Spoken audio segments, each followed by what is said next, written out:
God takes you through, right, different additions. You understand me? Like you think that this is the end. This is the forming process, right? Like I'm gonna test you. This is the beauty of it.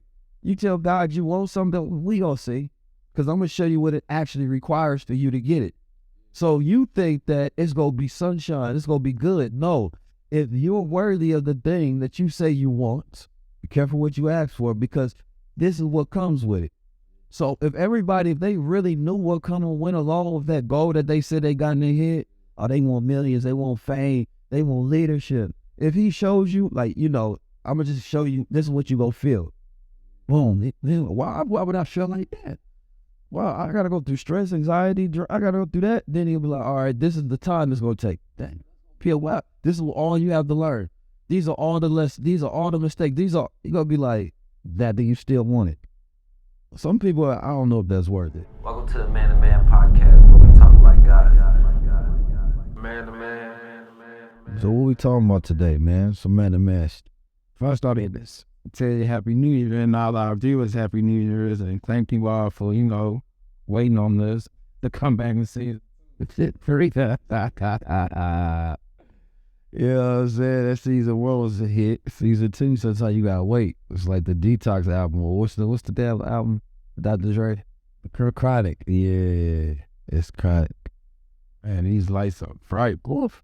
But yeah, anyway, but what we're talking about today is, what's your resolution for this year? On this shit? I don't really believe in the resolutions, because, number one, the calendar years are illusions.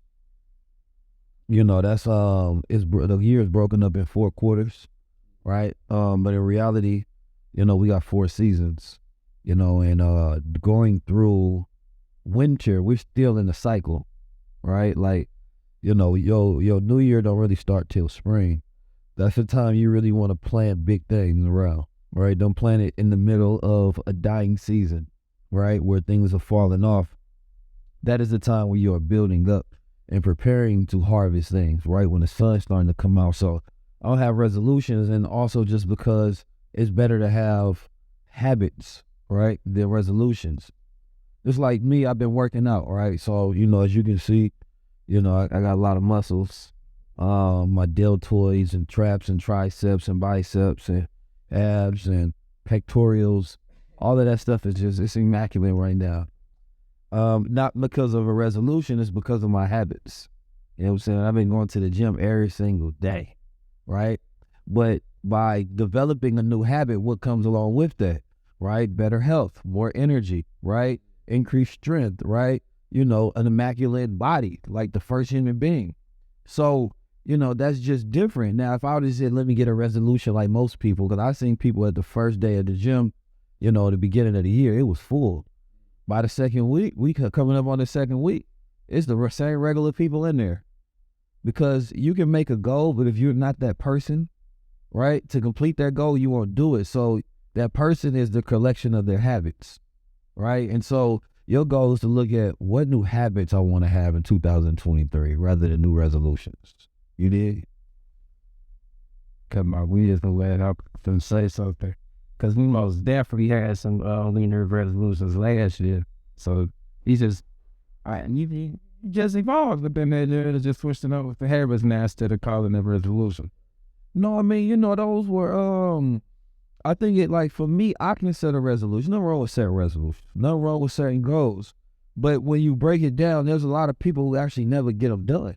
So if I'm my goal this year, right, is learning how to teach better, right? And so breaking it down, they're saying that, yeah, you want to get to this thing, but this is actually what you need to do, right? There's a formula to everything. As I teach in the BWO, I've been teaching formulas, right? It's better to focus on the effort than the outcome. You understand me? It's better to single task than multitask if you want a clear mind, to have a growth mindset and constantly tackle things and get them done. And so now it's saying that, listen, you may want $1 million, right? But do you have the habits of a millionaire, right? You may have the same goal as a millionaire, but if you had the habits, you're not going to get there. You may want to be the strongest man on the planet, but do you have the same habits as that man? So what's his habits, right? He goes to the gym every day. He learns the rest. He learns the muscle. He learns the recovery. He's eating certain things. He learns the protein intake. Those habits make him the strongest, not the goals. I agree with that. Well, We cooking today. we cooking, man. We can't even get, yo, back to it. Man-to-man conversation. And there's been a lot going on in the media. Well, 2023 was 2022 was interesting here. It was crazy. We lost a lot of people. We seen a lot of men respond to a lot of situations in the worst way possible, and a lot of situations they reacted the wrong way. Yeah. And I think it's time to have a conversation about the way black men specifically respond to situations and react to situations. What are healthier ways that they can react to a situation? You know, to what they mind, right? Instead of their emotions, number one. You know, I was always taught, think before you speak and you might be right? Think before you do anything and you might be right. So, you know, if you don't have time to reflect, time to breathe, time to assess your own emotions in that situation, then you're not in control of that situation, right? And I think that's like the whole key is like before anything happened, like being able to assess the actual risk, being able to assess whether this is actually worth it or not, that's key. And a lot of people don't do that. So I've been in many different situations where I have to weigh it. You know what I'm saying? Is this worth it or not? I can respond like this, but what will I gain? What's the leverage? We looked at Tory Lanez, right? And according to, you know, phone calls, documents, whatever happened with that case, we know that there was incidents of inebriation or drugs, high, right? You know, person lost control, and that one mistake, you understand me, cost his life, changed everything, his whole trajectory, right? And so it looks like a lot of bitterness in that situation where it looks like all the parties were doing something that was toxic to each other, sleeping behind each other's back, doing this, that, and the third. So it was a one big-ass toxic environment. And, you know, the way that each one responded to the incident, because at first Megan was like, well, if you would have just, I wouldn't go say nothing at first if you wasn't all doing this, that, and the third. And it's like, a lot of times we get ourselves in situations, right? And through arrogance, ignorance, right? Just lack of being able to properly handle ourselves and other people, we make it worse. We dig a deeper hole instead of figuring out, all right, I can go off on the end, but how do I win in this situation? What's the best actually route for me to actually take? You make somebody mad, buddy angry, he's triggered, but what value does it give me to respond the same way he's responding? That don't make me greater. No, it doesn't. It makes you a slave to the situation because now everybody being controlled by their emotions. You dig? And at the end of the day, if you can't see an outcome to where you're going to be the decisive winner, and by winning, I mean that you're able to continue life and thrive. You understand me? Peacefully without, harm coming to you. It just reminded me of something that I seen that happened a couple weeks ago. And this is some fairy drama that I seen on the internet with Master P and Lil Rum. Yeah, I hated saying that. Yeah, I hated saying that.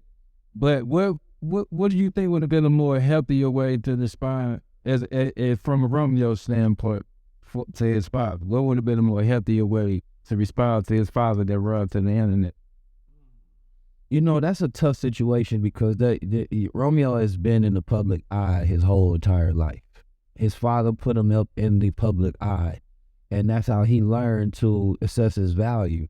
You understand me? That other people knew him as, an entertainer, right? And so him being in the public eye that's been his whole life, right? So in the case of what he stated, which was he wasn't getting his father's proper attention, his pops was not addressing the things that were concerns of the family. He felt financial and business-wise, his whole life and career had not been satisfactory to the tune of the things he'd done based on the outcome of what he's actually received.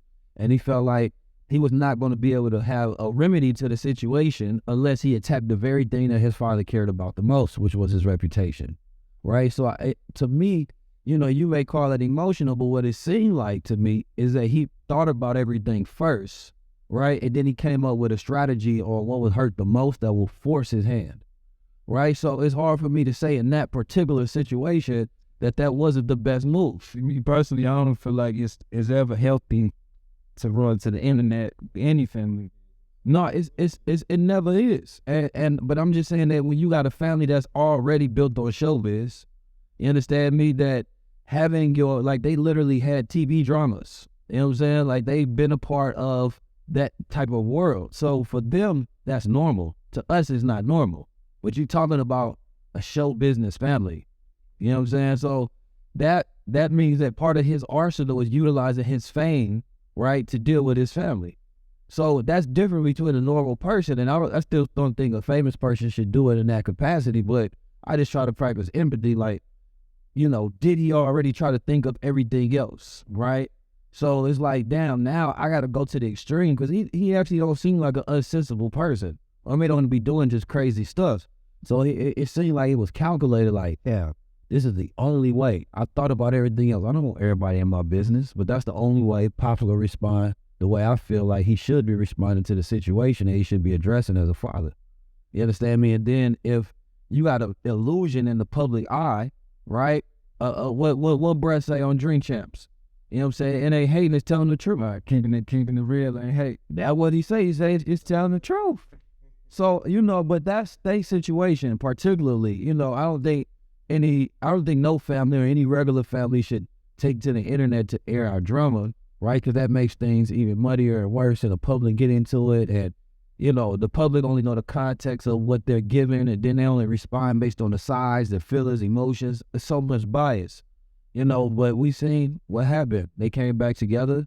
You understand me? Words wasn't where to do it. Especially black families, when it comes to the boys and the male, reconcile on the situation, right, and publicizing that aspect. So, and that really could be seen. If you think about it, that could really be a great lesson, because, man, we know that these families ain't perfect. You know what I'm saying? Like, to show a real reality, like, this happens with sons and fathers, right? But the resolution is the greatest lesson of it all. Like, y'all don't have to now not talk to each other because y'all are men. So if both of y'all claim to be men, then y'all can't just go into a corner and not speak, and y'all supposed to be father and son. Because y'all reputation is built on y'all being men that should be able to communicate. So that means that the next move that his father could have only made was to communicate with his son and figure out a resolution. And so when you think about that, how many sons get the opportunity to have resolutions with their father and communicate all of, you understand me, the discrepancies throughout their life? Somebody feeling a gospel, man. Yes. This the Man2Man podcast. Yes, sir. And we gonna have some uncomfortable conversations today, man. I'm comfortable with it all. Brother to brother, and I was scrolling down YouTube the other day, and I came across this video. Oh, that Buster video. Yeah, he called himself, trying to break down what happened to the old BWO. And he had a lot of shit wrong, you know what I'm saying? But I want to give you this time another opportunity to clarify for the people who may have. Man, I think what's interesting about that idea is that you can literally come on the internet and say anything, and it can be 100% wrong. And you can say it in a way where it's convincing. You can frame context, right? You can take sound bites of conversations and lies, and you can edit it, and you can be loud, you can be dramatic. And then there's just a group of people who want to believe everything is a scam. There's a group of people who literally want to believe that this person is part of a conspiracy, Illuminati, the devil, and all of this. And the thing about those type of people is they seldom have any real life success for themselves. They seldom do anything remarkable, right? They live a life where the most interesting thing about them is about what they know about somebody else, right? Their attachment to somebody else's value is the only thing that gives them clout, right? But to address just the idea, man, just think about it, right? Like, I got a brilliant mind. I'm getting my own, flowers on that, right? Because, my idea when it comes to when it comes to working with our people, working with black people, you know what I'm saying? People call me like black power, pro-black. That's what they say. They say it's pro-black. And I always think about that and say, well, shoot, what's the opposite of pro-black is anti-black. You know what I mean? So when a person tells me that they're pro-black and they're specifically saying that that's who I am and what I do, what are you saying about yourself? You saying that you're anti-black. You saying that are you saying you're not pro-black? Right? Because the particular brand that I am, I'm not just pro-black, I'm pro-good. But my singular focus is my people, because that's who I am. If I look in the mirror and I want to make the person in the mirror better, that's pro-self. So can a person make me feel bad for being pro-self? That's self-love, right? So when I see my brother, I see myself. You dig?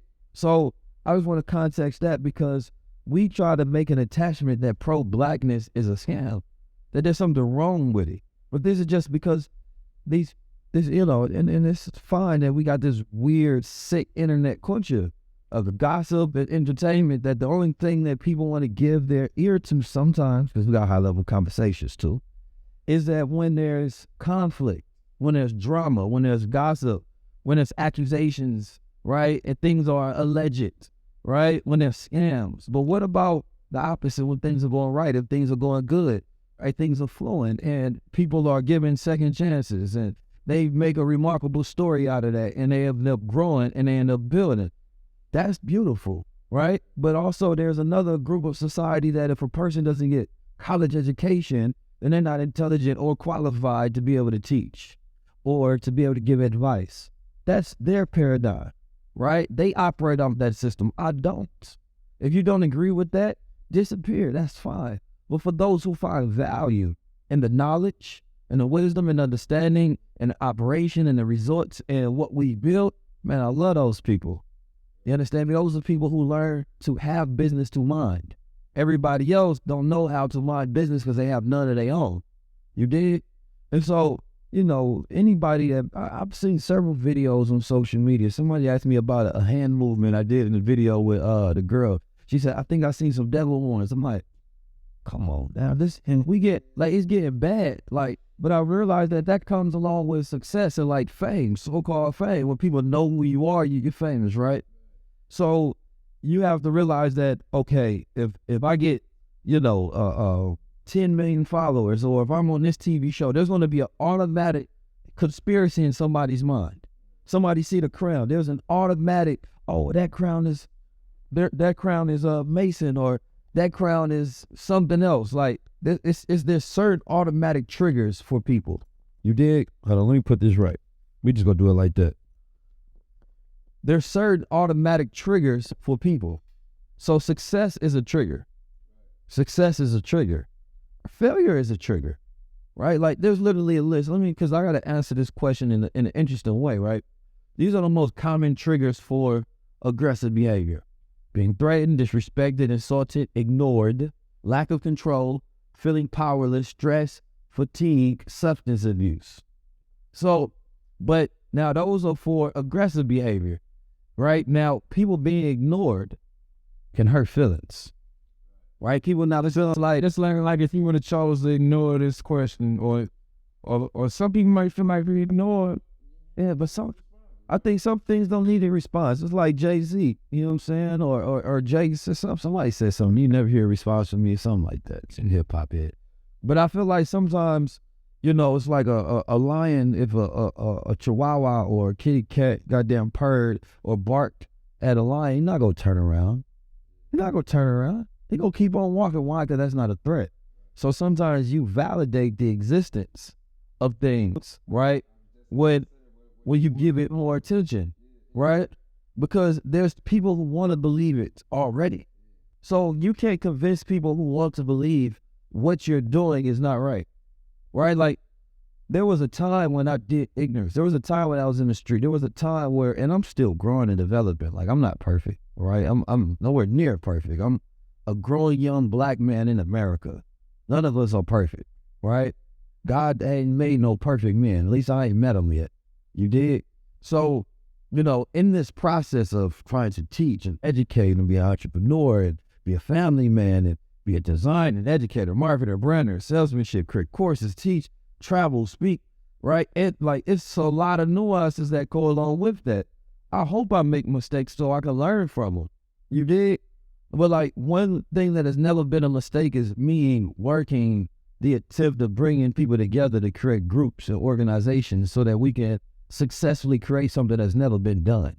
I don't care what iteration, how it failed. This is the beauty of the journey. You understand me? Like, this is the beauty. You think that there's any organization on this planet Earth that not go through iterations of failures, experimentations, and perseverance? Like, you have to have grit to be on the mission, right? To be able to help your people and succeed. You have to have passion, perseverance, right? Like, you literally have to be passionate about it because there'll be times you're not getting paid, times it's stressing you out, times this is making you angry, like, and you still do it because it's what drives you. That's what gives you purpose. For me, in that story, and what you're talking about is the first iteration of the BWO. It went through 3 iterations, right? Being called Black World Order, working with the original 5 members, coming down to 4, right? Those guys had their opportunity, right? Did not work with me properly. They messed up the business. After they kicked me out, they wanted me to come back and help, and now my name was attached to their failure, right? Collectively, and then I did start it, so I take accountability. And my part of not being able to make that iteration of it successful. Then and then in between that, they changed it to bridging wealth opportunities because they felt like Black World Order was too strong, and that's my energy, right? And seeing that fall and going on that journey of building and molding relationships, molding myself, becoming better, creating courses, like learning how to do this better and finding the right time and the right partners to do it with, which is where we at now with the Black World Order. Moving along with things. Yeah. That's, like, look at me as a template, if anything, as a man who can go through adversity, right? But for some reason, his passion remains the same. My passion remains the same. How did you not let that kill your spirit of collaboration? Because I see that you work with EYL now. You got the Anchor Boy. I see you doing the Oasis project. I see that you got Quinn. Yeah, cheat code. The cheat code in the building. I see Mike Machine. You got the partnership with Mike Machine, my brother Blueprint. Yeah. You know what I'm saying? Alpoo. You got a Jack Helen. You got Steve Jones. Yeah. Messi, I love him. How do you do that? Like, where you pull from the energy? And that's my spirit. That's what gives me drive. You know what I'm saying? Like working with other people. Like I've never had that feeling I need to do everything by myself. Why? I feel like that's an insecurity. You know what I'm saying? Like believing that, and I think a lot of people do it sometimes so that if everything fails, it's just on them and they ain't got nobody else. But I'm the opposite. I know that as much confidence that I have in myself, I know that there are people who have mastery, who have frequency within themselves that I don't have. God did not bless me with that, right? And so I bow to what they have within themselves, and we say, let's bring this together and let's create something that can't be done on our individual terms. So, collaboration is part of my makeup. It's part of my character, right? It's not something I'm going to do in a season. It's not something I'm doing because, it's a trend. That's something I'm going to do, and then if it fails, I'm not picking it back up. No, that's just who I am. I got 7 brothers and 2 sisters, you dig? So that's like a part of my life. I have to always figure out how to deal and get along with people. I went to a different school every year since the 6th grade. So I'm always moving back and forth and understanding and dealing with people. That's part of my makeup. And I also understand that, we talk about unity, but you can't have unity without collaboration, right? So the formula for unity has to start with solidarity, coming together for a common cause, inclusion, including each other in the things that you do, collaboration, working well together, right? And then that creates unified effort. You dig? So like, whether it's the BWO, whether it's the HLC, you did, whether it's, it's Gold Water and the many products that we created, like whether it's Oasis, like these things have to happen. You know what I'm saying? Like that's how I was taught since a child. Like you see that video, I'm a child, I'm talking like, bro, we talked about coming together in unity. You know what I'm saying? Like that been ingrained in me since I was a child. Like I've been programmed with that. And I know how to reprogram self, but that's not something I want to reprogram. That's part of me that I'm glad I was made that way, and I want to continue to add on to that. And nothing in the world's going to stop me from that. Like, I hired my whole family. You know how hard that is to do? To work with your family? That's not easy. You can hire other people and work very well with them and probably more efficiently and get more money. So if I'm going the money route, I'm a brilliant person. I know how to do marketing and branding and sales, and let's create a funnel and let's sell based on lifestyle. And it's like, I choose the hardest thing. Let's speak some truth to power. And then everybody be like, you want to govern this list. Like, I'm choosing the hardest route for a black man. Let's be masculine, black Muslim in America. You know what I'm saying? Like, there's people, I get people from different corporations and companies and all these different people, they still want to figure out, how can I business with 19 keys? So I'm not so radicalized that people don't see the value in it. You know what I'm saying? But also, it requires something radical. And I think collaboration is the radicalism against disunity. You understand me? Like, working together with each other. And the beauty of any entrepreneur, he has to go through iterations of failure. Like, that's just how success works. You take any test in the world. Like, you don't just get an A the first time. You know what I mean? Everything you do. No, you have to go through failure, experimentation, process, outcome, right? And get better and better. The BWO is a dream of mine. It's a vision of mine. And like what we're doing now, the BWO, and how we teaching students and the testimonials they're receiving. And like, I love it because it's really teaching me how to be a master teacher. Like, every Monday, going in there and surgically working on the minds of people and creating transformation with their people, man, it feels amazing. You understand me? So like, this is something that's a part of me, and teaching them new technology and new skills and new business and whatever experience that I have, and then working with Quay and Jay Who, and like making this an enterprise is a beautiful journey within itself. So if the first failure didn't happen, then this new success wouldn't be here. So sometimes God takes you through, right, different additions. You understand me? Like, you think that this is the end. This is the forming process, right? Like, I'm gonna test you. This is the beauty of it. You tell God you want something, we gonna see, because I'm gonna show you what it actually requires for you to get it. So you think that it's gonna be sunshine, it's gonna be good. No, if you're worthy of the thing that you say you want, be careful what you ask for, because this is what comes with it. So if they really knew what went along with that goal that they said they got in their head, they want millions, they want fame, they want leadership. If he shows you, like, I'm going to just show you, this is what you going to feel. Boom. Why would I feel like that? Well, I got to go through stress, anxiety, I got to go through that. Then he'll be like, all right, this is the time it's going to take. Dang. Wow, this is all you have to learn. These are all the mistakes. You're going to be like, that you still want it. Some people, I don't know if that's worth it. And then there's people like myself and others, come on with it. Well, with you working with cheat codes, I teach new skill sets to the students. Yeah, talk to me, man. And a few months ago, I'm gonna tell the viewers that I learned a new skill set working with this AI tech. Okay. Called Midjourney, where I was able to, create some artwork all the way up to the point where I even had it printed out, put on the canvas, and I had my first art show, and I sold my first piece of art for $1,000.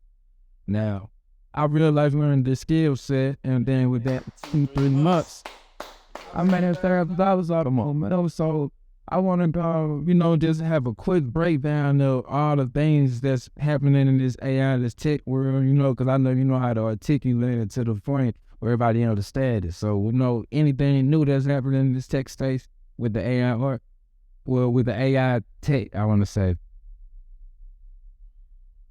This is to me, this subject right here is one of the most important subjects in the world, because there are dire consequences for opening the box of artificial intelligence. You can go back on my YouTube page 3-4 years ago. I was talking about how AI will replace jobs. And I had that thought for a while, but I've been thinking, I always try to be a visionary. I try to look into the future. And you can look into the future based on the patterns, the facts, the things human behavior, cycles, paradigms, right? Just social behavior and how things must come and conclude. And so, I already knew AI was gonna be a problem, obviously. But now it's at this point, and like, you know, you talked about Midjourney where you can just type in a text and it populates a picture, and it worked. Yeah, I made money off of it. It works. It's gonna get to a point where you just type in a text, a script, and it makes a movie, right? My movie, and then it has the voice of the actors, all right? It generates it within like, I don't know, an hour, all right? There's no $1 billion budgets. It's just done. It gets to a point where, you know, you can have a book written in a second, whole entire book from beginning to end. It could be possibly written based on you, your voice, the way you think, the way you would put together a book, but the AI just figured out this is who you are based on the algorithm of who you are. This is how you would have done it. So I did it for you. There's so many ways that AI will be used. The dangerous part about it, number one, because we already at this point with technology where human beings, I don't know if we becoming better thinkers or not, right? Because you had a generation that was born before the internet. That's my generation. Born before the internet, and while the internet was booming, right? With social media coming, 1995, internet was 5 years old, right? First social media was coming out, first streaming networks was coming out, right? Facebook, YouTube, MySpace, all of those. So I remember what it's like to be outside, to really have to experiment with things, like from being at the point where we literally making go-karts in the backyard and cutting out, you know, crates and putting them up and shooting the basketball and taking the messengers and flipping it, you know, just outside hustling and getting into things. You did? I stayed in Oakland where, you know, there was prostitutes outside in the car, steaming up the cars. There wasn't no internet where you could just turn on and you see sex going on. You know what I'm saying? Like, it was stuff happening in real life. That's just like, I'm like, what are you talking about? Steaming up in cars? Yo, that's a little, hey, that's what was happening. It's Oakland. So anyway, I'm just giving you, like, you know, this is how, like, if no, just think about that. Like, sex is in the hands of everybody in the world now because of that. Right. All right? Like, a child wants to know about sex, so the maturation and the exposure is limitless now. It's right there in your hand, right? Where at first, like, it was in magazines, you know what I'm saying? It was in some movie scenes. Now it's everywhere. Information was in libraries. It was at schools and colleges. It was hidden in the minds of masters. Now it's everywhere, right? You could only afford artists if you had money and a budget, and it took them iterations to make logos and graphic designs and edits and cuts. Now it's in your hand.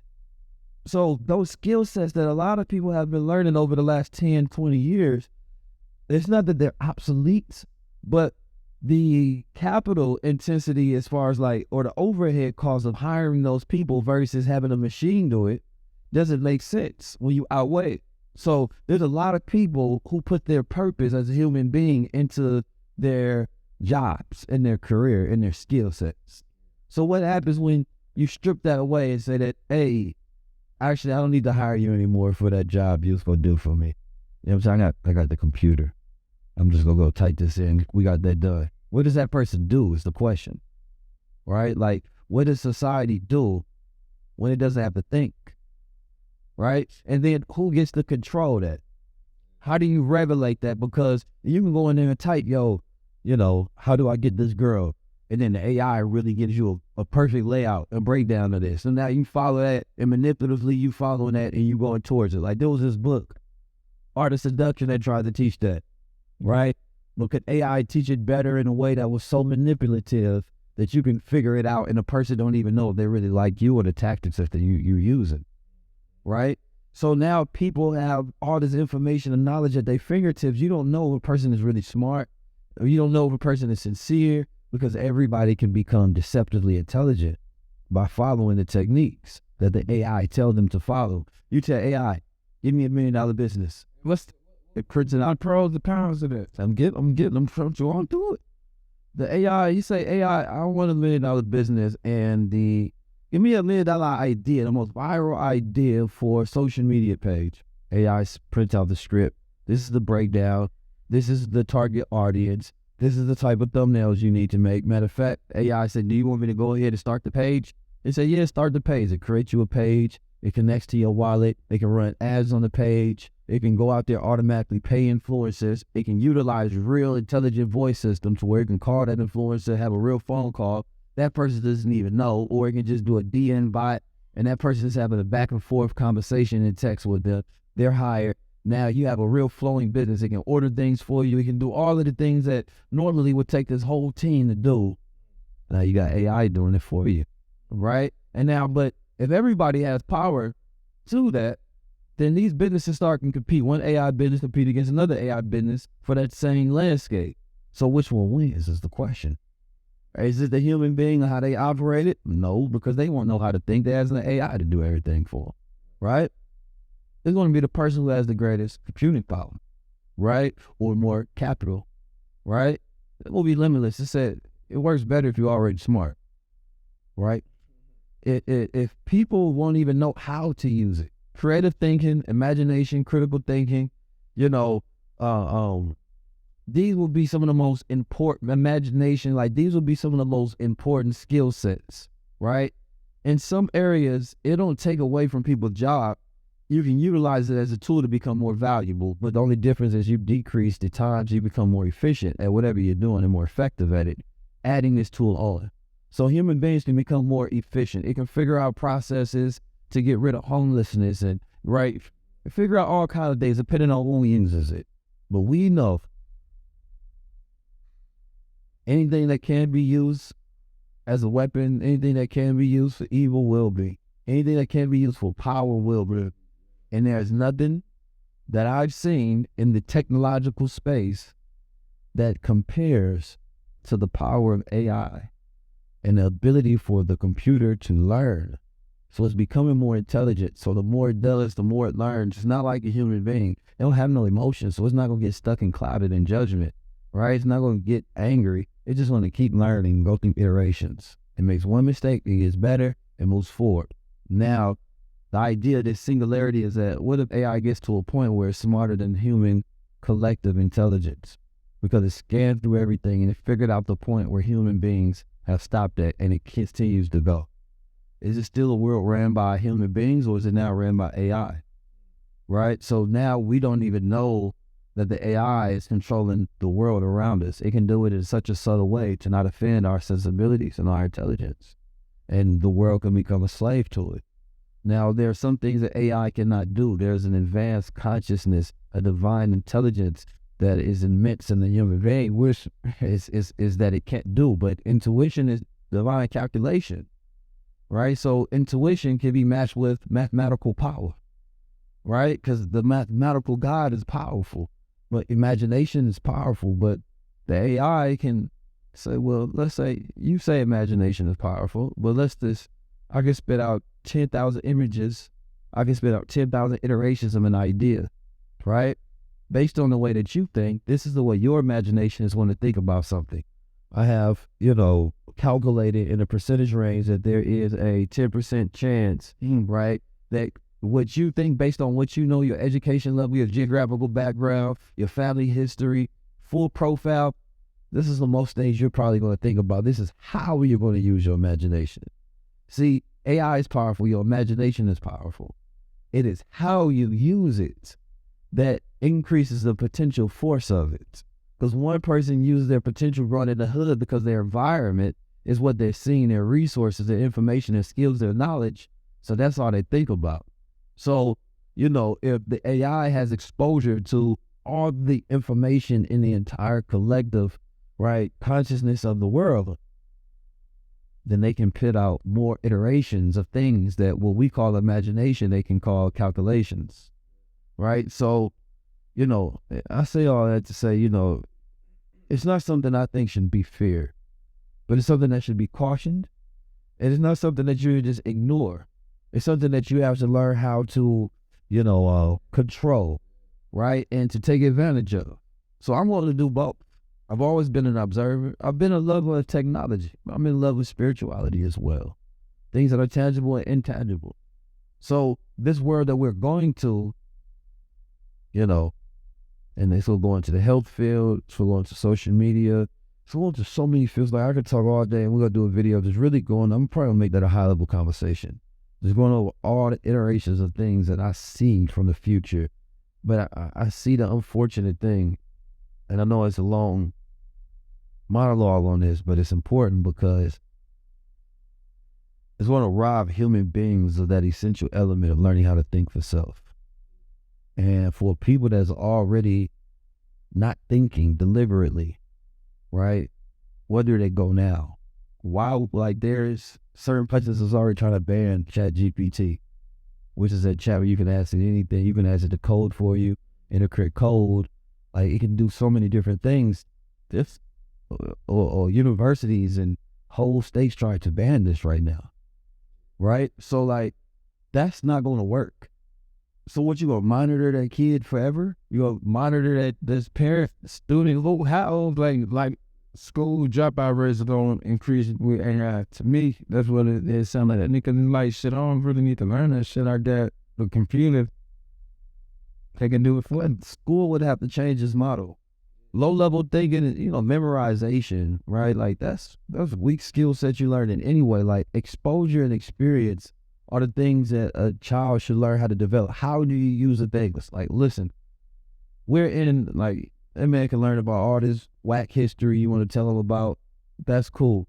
A child does need to be exposed to a lot of things, but he doesn't particularly need to know everything, right? It needs to, it has to be to a point where when you've been exposed to enough and you teach a child how to use their mind, so now when they're in front of the same thing with like a phone, right? People act dumb on smartphones all the time, right? You have social media that can broadcast your media and your message to the whole world, but you may just go in there and do a TikTok dance, right? And you do the same thing that everybody else is doing because you become a copycat.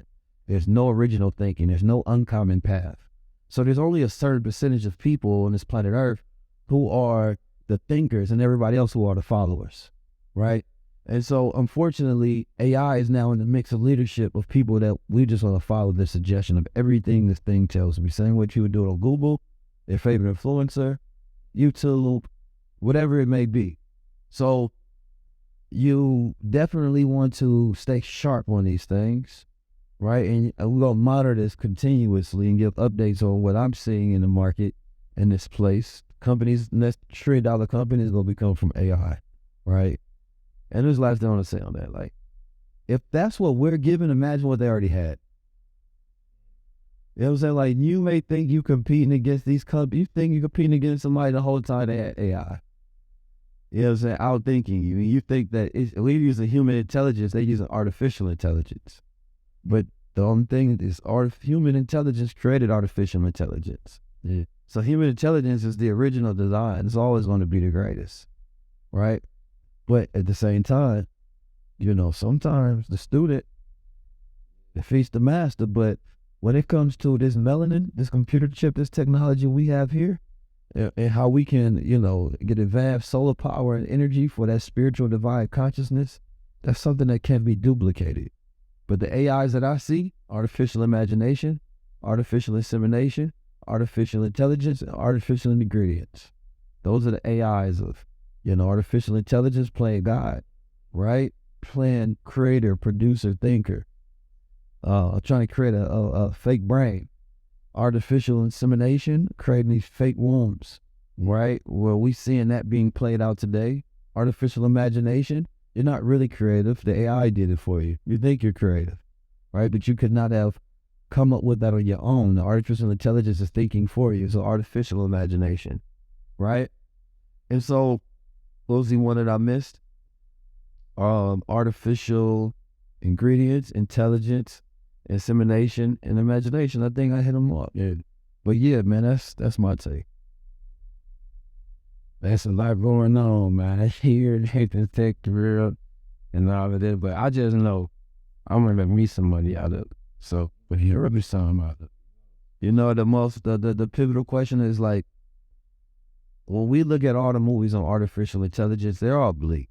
They're all like, it's going to end in this Armageddon, but we didn't write none of those movies. We did not write any of those movies.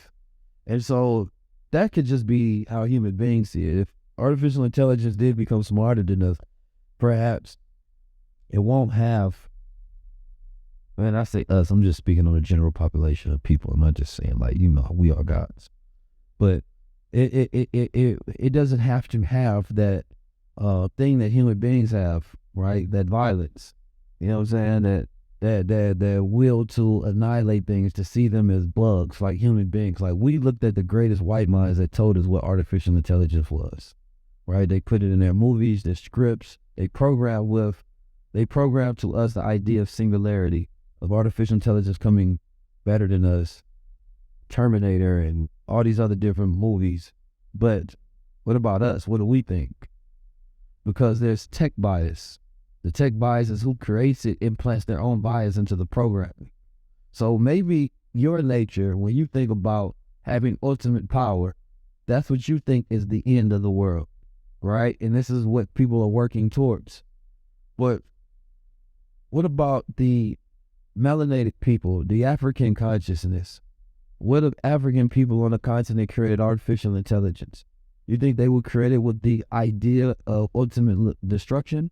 Or they would create it with the idea of ultimate creation, that it would assist the lone man to help aid into things that they want to get done efficiently, right? So if we are to take the technology and build it on the basis of our spiritual technology and our mental, right, and our consciousness, then I don't see a bleak end for artificial intelligence, right? I see a democratization, and I see that each person can use it in a way that will be beneficial to them. But I just want us to put that into our imagination. Like, stop thinking about the world and the future based on what you've been programmed, based on what you've seen. Like, think about it in a manner of, what if you were the one who created it? What if it came from the original good people on the planet Earth? You know what I'm saying? Because that's a possibility as well. But if the whole world believes one possibility, then that's all will happen. And if you want to learn more about that type of thing, you know, that type of talk, the tech talk or whatnot, you can join the BWO. As a fact. And hit the link that's at the bottom of the screen. Yeah, we teach you how to use, how to make money, how to write, how to make bugs, and art, and how to implement it in your business and the voice, all of that stuff. You want to go through the nuances. The idea of not just going through a program where, you know, you're going through a course, but you're going through coaching. So it's live training, you know what I'm saying? So join the BWO, you know, tap in, you know, join these workshops, these coaching, what we take you through to where you're coming out with new mental and thinking tools and new tech tools, learn new financial knowledge. And we teach physical fitness, and we add them by sharing there doing the meditations as well. Peace, family. It's power, structure, order, community, intelligence, liberation, freedom. These are words that describe what we're doing and what we're building. See, there's a word of individualism out there. You're fighting to try to satisfy your ego instead of being a part of an eco. And once you become a part of an ecosystem, now you have wisdom around you. Now you have intelligence. Now you have a mastermind of those who know more than you. And once you have access to information, technology, community, and education, now you have all the things that you need in order to build your own foundation, your own nation. You understand me? This is my family, and I want you to join it as well. Make sure you tap into the Block World Order so we can get you together.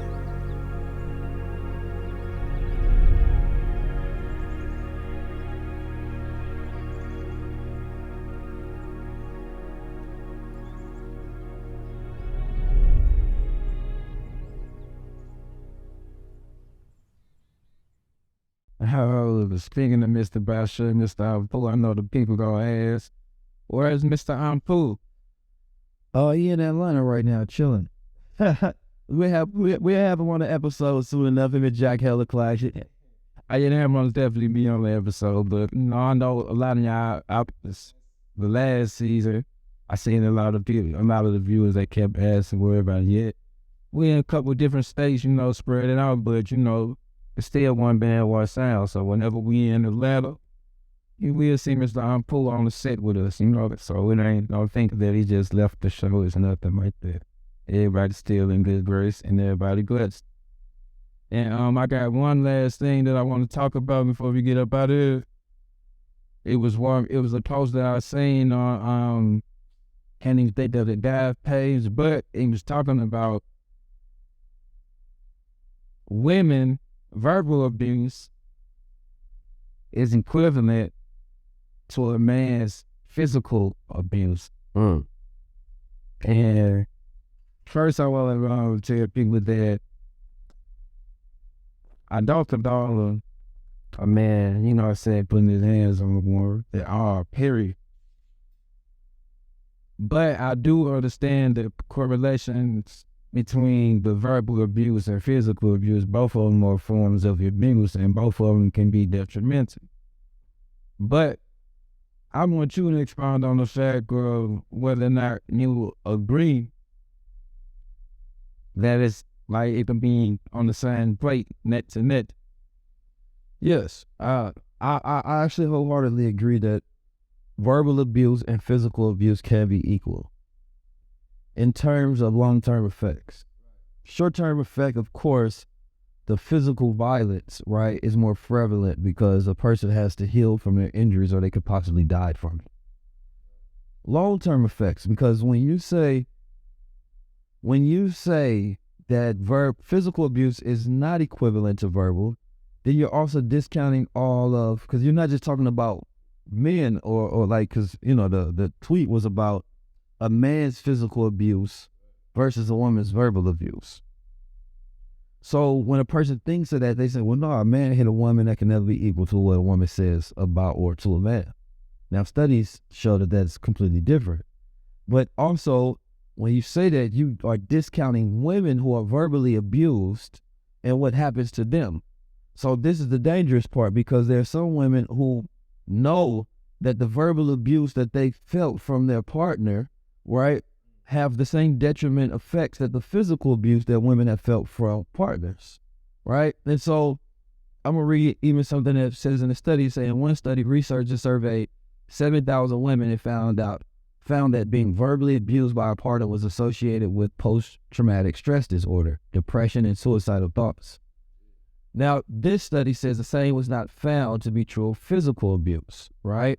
Because sometimes the physical wounds can heal and the mental trauma is not the same, because, you know, the mind is the most dangerous thing on the planet. And when a person has to live in their own mind when they by themselves, and those thoughts of feeling worthless and feeling like nothing, those are the things that can trigger a person to go to substance abuse, right? To sexually abuse themselves by, you know, becoming a person that's promiscuous and just putting themselves out there.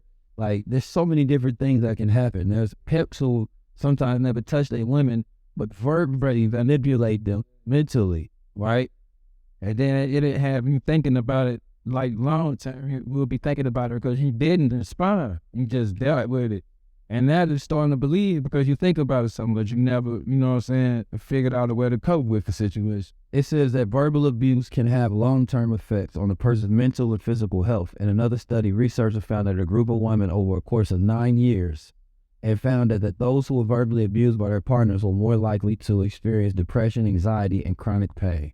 Furthermore, the effects of verbal abuse can be just as damaging as physical abuse in terms the impact on relationships. A study from the University of Michigan found that women who experienced verbal abuse from their partners were more likely to have relationship problems and to break up with partners than those who did not experience verbal abuse. It's clear that women who experience verbal abuse can suffer, finish just as much as those who experience physical can. Not in every situation. It's very nuanced context, right? Verbal abuse can cause long-term psychological and physical harm. It can have serious negative impacts, right? But then there's also the flip side of that, because this is something that's often not talked about, but men are 1 in 3 domestic, abuse situations, violent situations are happening to men, right? And so when you think about, domestic violence against men is serious, but it's overlooked.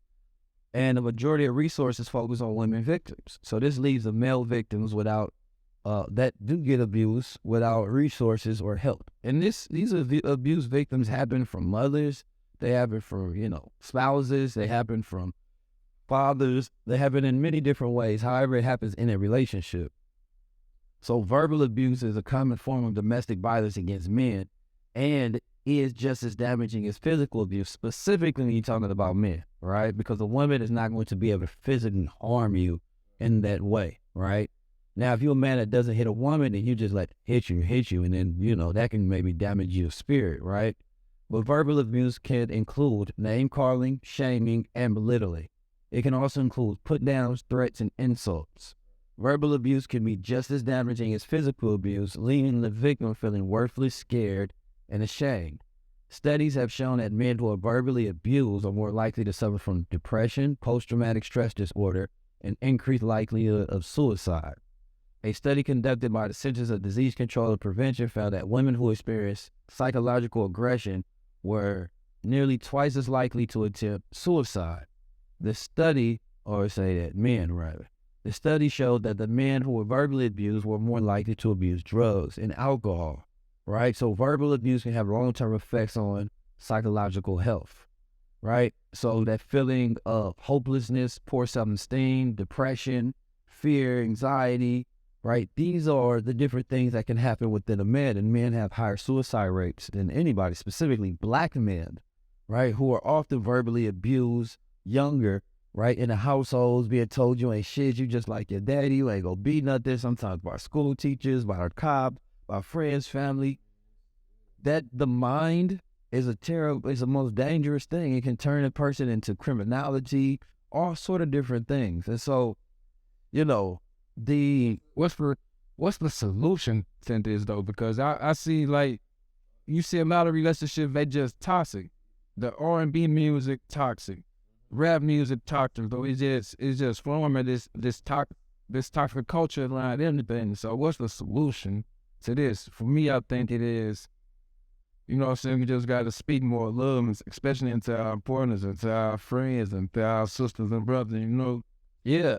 And I mean, there's a lot. I mean, this is a very big topic on why these things happen in the first place. You have a people and you have a society, and there's so much weirdness that goes on today. But without there being any knowledge of self, any self-love, any foundation, without there being family structures, right? With the men being missing in the household, we live in a society now where the world is screaming for men. They think that the world is, this is what most people don't understand. When you think about the idea, the whole toxic masculinity conversation that had been happening a few last years, what was really happening is screaming for masculinity. They were screaming, the world was screaming, shout out to Kendrick, the world was screaming for fathers, daddy issues. The world needs more fathers. That's the solution. The world needs more fathers, right? And so when you have a father and mother in the house together, because there's a large percentage of women now who are having babies, but they're no longer getting married, creating these single family households, which decreases that child's opportunities and possibility of success, right? Increases their likelihood, for promiscuity without a father in the household, increases the likelihood for criminality, right? They're unprotected.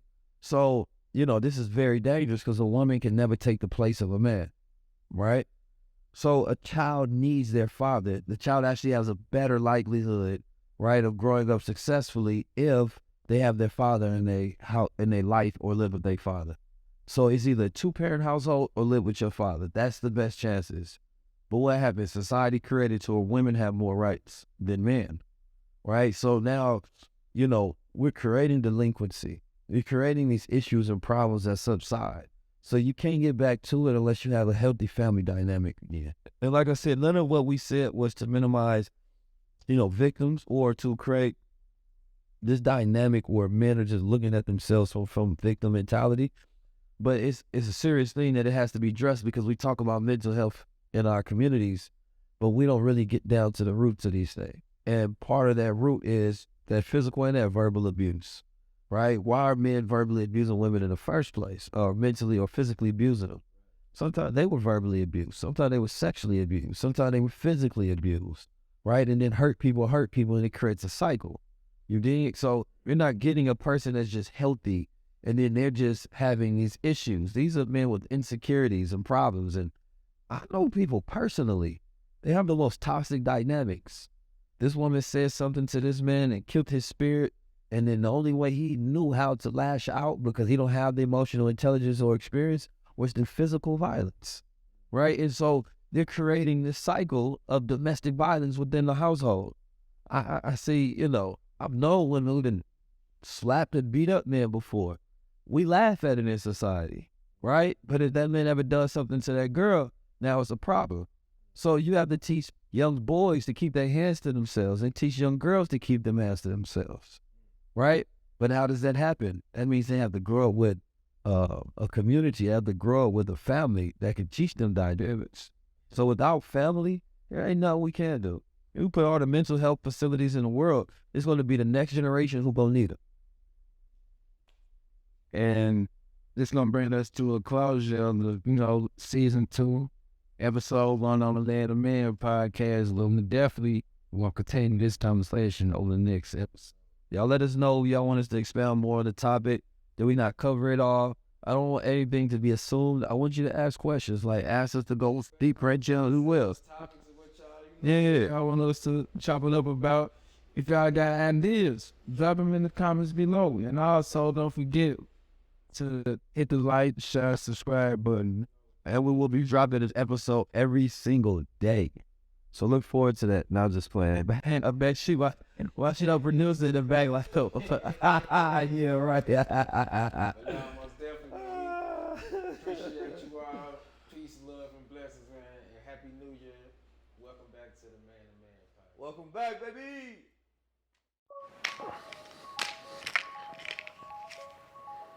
Having a problem with your little swimmers? Having a problem with your testosterone? Not feeling quite like a man when you go into the gym? Can't go in there and exert maximum energy, falling off? How about you try and tap into some of this sports moss? Specially formulated so you can feel like a man again. You can tap in, high endurance, and at the same time, it's a very small recovery rate because of what's inside this bottle right here. Tapped in for the man inside you. Now we know toxic masculinity is the new trending topic. But what about healthy masculinity, goddammit? What if I told you inside this bottle is a little bit of healthy masculinity? Would you take it? Make sure you tap in. Get you a little bit.